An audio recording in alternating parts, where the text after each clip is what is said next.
Asia foods ఉన్నాయిగా. వీరు లోకం మూలమూలల నుండి సింగిల్ ఆరిజిన్ స్పైసెస్ వెతికి తెస్తారు ప్రత్యేకంగా మన కోసం. Asia foods, purity in purpose. Akshaya అనే అమ్మాయి ఉంటుంది. వాళ్ళ మదర్ పేరు లక్ష్మి, వాళ్ళ అమ్మమ్మ రుక్కమ్మ ఉంటుంది, నాయనమ్మ రుక్కమ్మ.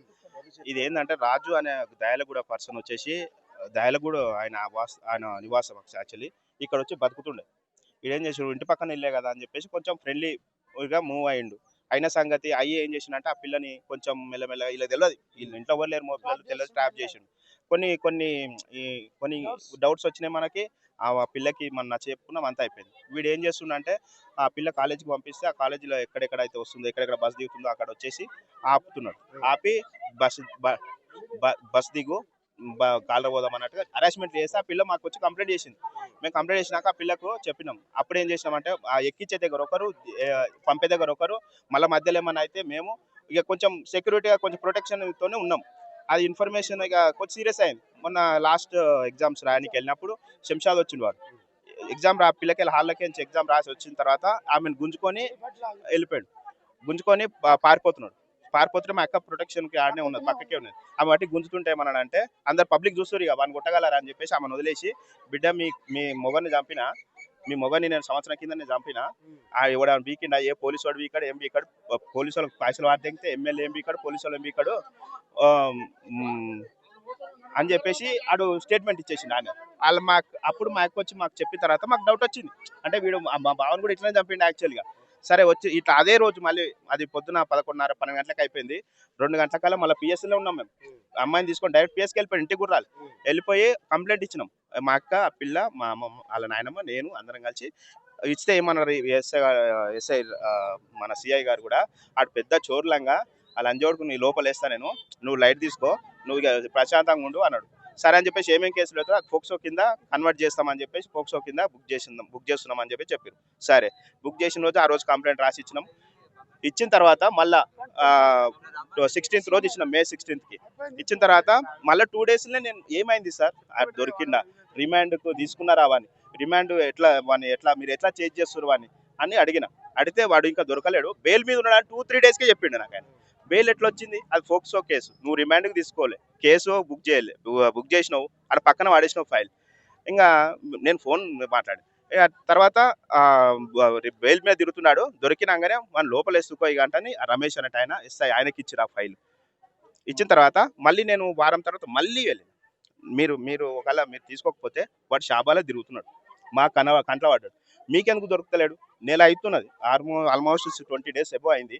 ఏ కేసు అయినా వాళ్ళ అన్న వాడు వాళ్ళందరూ కలిసి షాబాలో తిరుగుతున్నారు, వాళ్ళ ఇంటికి పోయి ఎంక్వైరీ చేస్తున్నావు, 1 member స్టే చేస్తున్నావా, అది మంచిగా తిరుగుతున్నాడు బట్టబయలుగా, ఎందుకు తీసుకోవట్లేదు అని అడిగినా నేను. అడిగితే ఏమంటుండు, ఆడు బెయిల్ తీసుకున్నాడు కదా బయట ఉన్నాడు, నువ్వు టెన్షన్ తీసుకోకియా, నువ్వేం టెన్షన్ తీసుకోకు.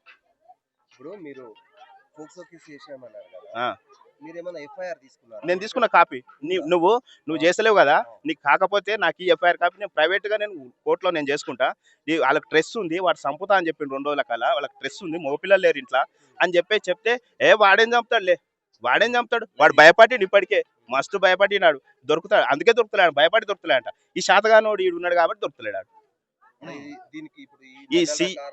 ఈ సిఐ పోలీసుల మున్మాటికి చెప్పిన నేను కంప్లైంట్ లో కూడా మెన్షన్ చేసిన, వాడు అనుమంటుండు పోలీసు వాళ్ళు ఏం చేయలేరు, పిఎస్ లో ఏమైనా చేయొచ్చు, ఎమ్మెల్యే కూడా ఏం చేయలేడు అంటని వాడు అన్నాడు సార్ అని కూడా నేను కంప్లైంట్ ఇచ్చేటప్పుడు చెప్తే అది నోట్ చేసుకోలేరు, ఆ విషయం నోట్ చేసుకోరు. కాబట్టి నేను ఇప్పుడు సిపి గారు వచ్చినప్పుడు చెప్తే అది అట్లా రాసుకుంటారు అంటే వాళ్ళకి చెప్పిన, నేను నీవు వచ్చినప్పుడు చెప్తలేను, కొత్తగా వాళ్ళు అప్పుడే చెప్పేసిన అని కూడా చెప్పిన.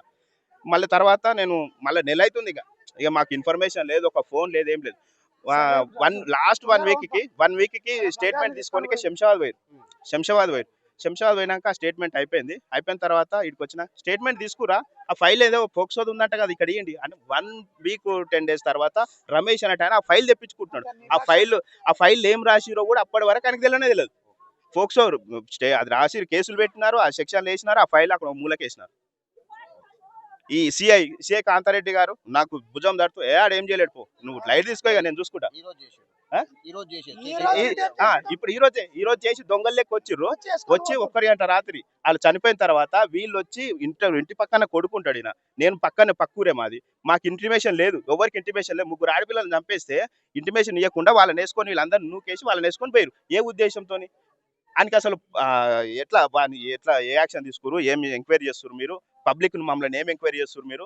ఒక కేసును తీసుకుపోవాలంటే పక్కన వాళ్ళని అడగాలిగా, ఏమైంది, ఏం కథ, ఎక్కడెక్కడ ఏంటని. వచ్చి దొంగలు లెక్క వచ్చి ఆ దుప్పట్లు వేసుకొని ఆ ట్రాక్టర్ విప్పించుకుని ఆ సర్పంచ్ ఉన్నాడు, ఈ గ్రామ సర్పంచ్. ఆయన ఏం ఉద్దేశం ఉందో కానీ ఆయన ఊరికి ప్రొటెక్ట్ చేయాలి. ఆయన ఆ పోలీసు వాళ్ళకి తొత్తులాక పనిచేస్తున్నాడు వాడు. ట్రాక్టర్ తిప్పించి వీళ్ళందరినీ వేపించుకొని పోయారు. ఇప్పుడు ఒక్కలేడు షాబా పిఎస్ కి సంబంధించి. ఇప్పుడు 11:10కి సీసీ కెమెరా రికార్డ్ అయింది వన్ సైడ్. ఆ అమ్మాయిని వీళ్ళిద్దరిని చంపేసిండు. ఇప్పుడు ఆడ చూసింది ఏంటంటే ఇక్కడ ఆమె డోర్ తీసింది, మా అక్కను ఆమెను చేసి చంపిన తర్వాత పెద్ద మనిషి ఆమె లేవడానికి కొంచెం ఇబ్బందిగా కొంచెం లేట్ లేచిందో లొల్లిలో పెట్టాకల ఆమెను కూడా చంపేసిండు. ఆ పిల్లని గుంజుకొని ఉరికి ఆ గోడ అవతల వేసేసి స్టేడియం వెనకాల ఆ కారు పెట్టుకున్నట్టున్నాడు, అందులో ఎక్కించుకున్నాడు, పోయి ఆ చెరువు గట్ల ఆమెను చంపేసి ఇప్పుడైతే ఉన్న దాంట్లో ఆడు ఒక్కడే ఉన్నాడు. మరి వీళ్ళ ఎంక్వైరీ మస్తు చేస్తారు కదా, పిఎస్ వాళ్ళు ఎంక్వైరీ చాలా చేసి ఇప్పటి వరకు. మాకు వాళ్ళు చేస్తారేమో ఎంక్వైరీ, ఏం చేస్తారు, ఎంతమందినో ఇప్పటి వరకు ఏందో తెలుస్తుంది. ఎవరిని నిలది ఇప్పటిదాకా అడుగుతాం, తీసుకెళ్ళామంటే ఈ సిపి గారు ఆయన వచ్చాడు, ఇంకో ఆయన వచ్చేయమంటున్నాడు, గొడవ అవుతుంది, లాండ్ ఆర్డర్ ఇష్యూ అవుతుంది, అందుకే తీసుకున్నామంటే అరే ఎన్ని కేసులు లేవు, 3-4 గంటలు 10 గంటలు వెయిట్ చేసిన కేసులు ఉన్నాయా? అది ఏమి ఎంక్వైరీ లేకుండా నువ్వు ఎట్లా తీసుకుపోయినా వాళ్ళని సెక్యూరిటీ చేస్తారు. ఇప్పుడు పోలీసు వాళ్ళు సెక్యూరిటీ చేసుకుంటున్నారు ఇప్పుడు అంతే. ఇది ఖచ్చితంగా సిఐ కాంతారెడ్డి రమేష్, నాలెడ్జీ లేని రమేష్, అస్సలు పోక్సో గురించి కానీ ఆ కేసు గురించి కానీ ఇప్పుడు పోయి మీరు అడగండి, ప్రెస్ పెట్టి ఆ ఏం కేసులు పెట్టినావు ఏందని మైండ్ లో ఉంటుందా చెప్పండి, అడగండి. ఆ ఫైల్ ఎన్ని రోజులకు తీసుకున్నావు, ఆ కేసు ఏం పెట్టినావు, దాని ఎంత స్టాండ్, వాళ్ళిద్దరి మీద యాక్షన్ తీసుకోవాలి, వాళ్ళని చంపేయాలి. ఇంకోటి పాప ఉంది హ్యాండిక్యాప్డ్ కాంతారెడ్డి రమేష్ గారే సాధాలి మొత్తం. వాళ్ళ ఇంటికాడ పెట్టుకొని మేము ఎట్లా సాధినామో వాళ్ళు అట్లా సాధాలి.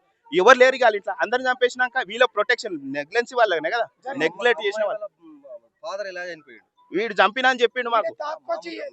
ఆయన అదే రోజు ఆయన చనిపోయిన రోజు కూడా ఏంటంటే నైట్ తీసుకుపోయాడు. అంటే మామూలుగా ఫ్రెండ్లీకి వెళ్తుంటారు కదా, ఇంటి పక్కన తాగిన తర్వాత బాగా లోడ్ చేసిండు. ఆయన భుజాల ఇక్కడ భుజాల మీద వేసుకొని వచ్చారు. మా ఇంట్లో ఏమనుకున్నారు, తాగి వచ్చిండు కదా ఈయన రోజు కొంచెం డ్రింక్ చేస్తాడు అని చెప్పేసి ఆయనను ఇంట్లో వండబెట్టి ఈడే వండబెట్టిపోయాడు. వండబెట్టినాక 10 minutes తర్వాత వాళ్ళు ఆయనకు గుర్కొస్తలేదు. వీళ్ళు అబ్జర్వ్ చేస్తారు ఇంట్లో ఫ్యామిలీ మెంబర్స్, గుర్కొస్తలేదు ఎందుకంటే అంటే అప్పటికే అయిపోయింది ఆయన ఎప్పుడో, కానీ వీళ్ళు అబ్జర్వ్ చేయాలి. అప్పుడే వాడు ఉరికొచ్చింది, మళ్ళీ వచ్చి వాడే హాస్పిటల్ తీసుకోయాడు. మళ్ళీ అందరికి ఫోన్ చేసిన వాడు. అంటే ఈ ఫస్ట్ ప్లాన్ ఆయన నేసేయాలి, ఆయన నేసేస్తే మోపిల్లలు ఎవరు ఉండరు, తర్వాత చూసుకోవచ్చు. అట్లా చేసిండు. అది కూడా మెన్షన్ చేసినాం కంప్లైంట్ లా, ఇట్లా చేసిండ్రా బాబు అని. అంటే చేసిండా మెడికల్ అవన్నీ చూసుకురా మీరు అంటే మమ్మల్ని అంటారు ఉల్టా. ఈ రమేష్ వీళ్ళంతా ఆ నాలెడ్జ్ లేని వాళ్ళు.